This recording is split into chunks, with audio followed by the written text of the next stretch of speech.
Hey guys, Charlie here. Welcome to another video. In today's video, I want to make like a quick overview of what a SWOT analysis is. And basically, if you are someone that has taken any business or administration class in your life, you know what a SWOT analysis is. Basically, it's a very quick analysis of strengths, weaknesses, opportunities, and threats.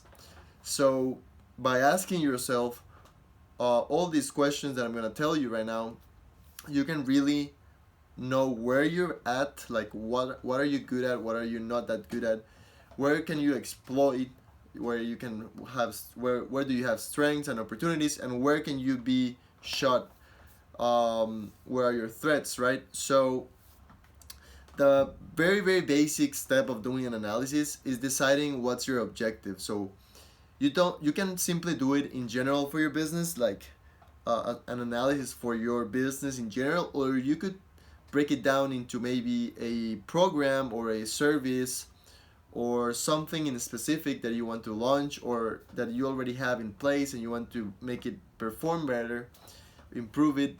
And it's very simple. So the first thing you do is analyze your strengths.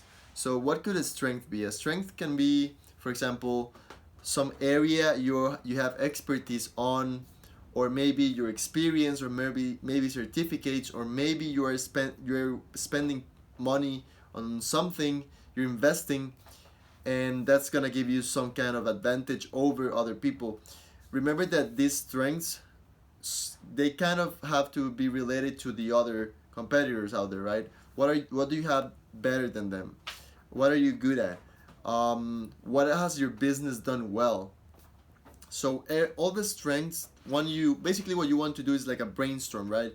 So once you have it, what you have to do is you have the list, and then you can figure out what you can exploit, because one of the basic things in business is that you have to determine what you're gonna focus your energy on. You can't be all over the place.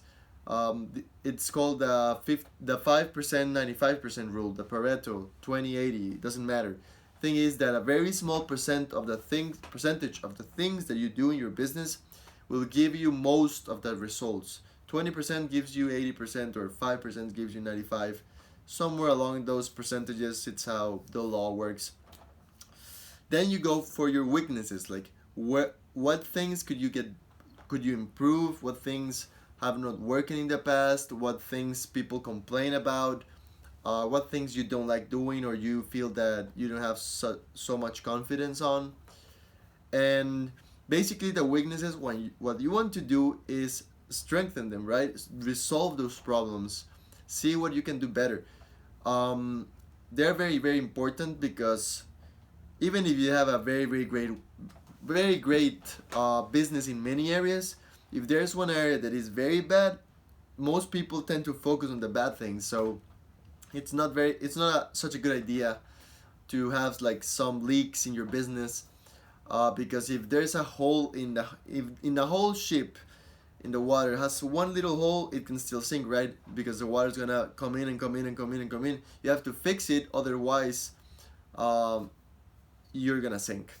So you have the strengths, you have the weaknesses, then we have the opportunities. So opportunities are basically things that you think that could work.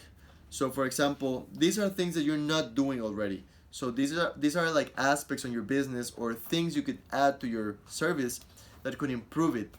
So here you can get creative, maybe a new segment of population, like a new avatar, a new like target market, um, or maybe doing a certificate to increase the price, or I don't know. You can get creative in this, and you're gonna know best what are the opportunities that you have.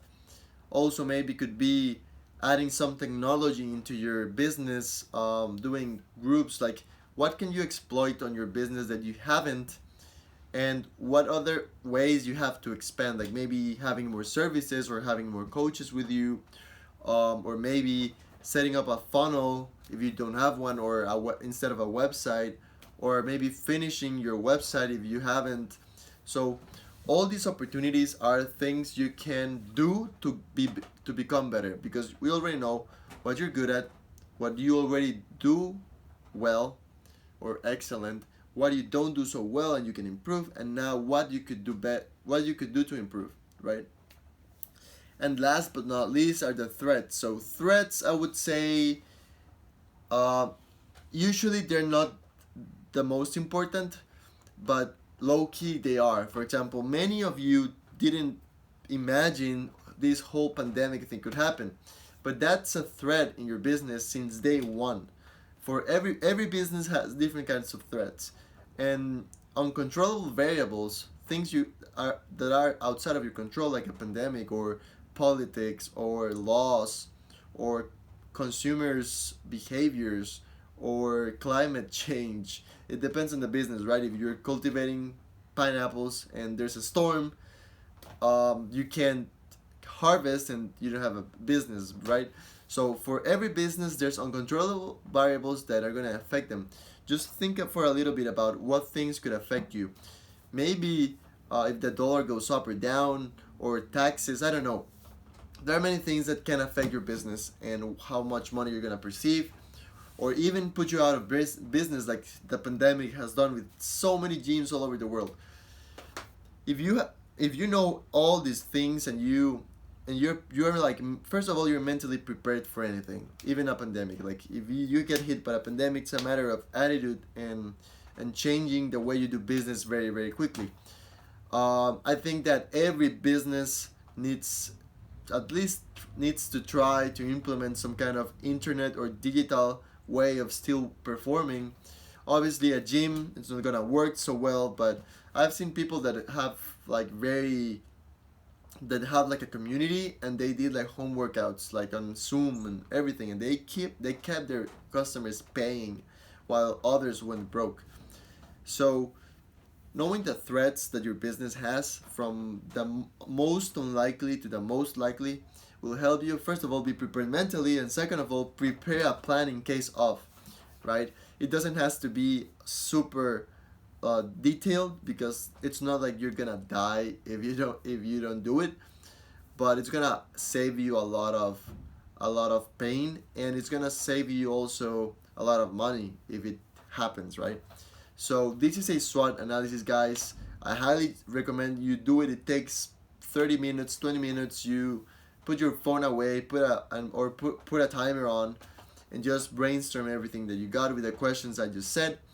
And I promise you that you will have much more certainty about your business, and you will be more clear on where to head.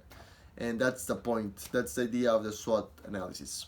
All right, guys. This was all for this video. If if you enjoyed it, leave a like and follow me on YouTube for more videos. I'm still on the challenge of 90 videos, one per day. This is like 60 or something, so we still got one more month to go and we're over. But if you enjoyed this video, do the things that I said, and I'll see you in the next one. Pura vida.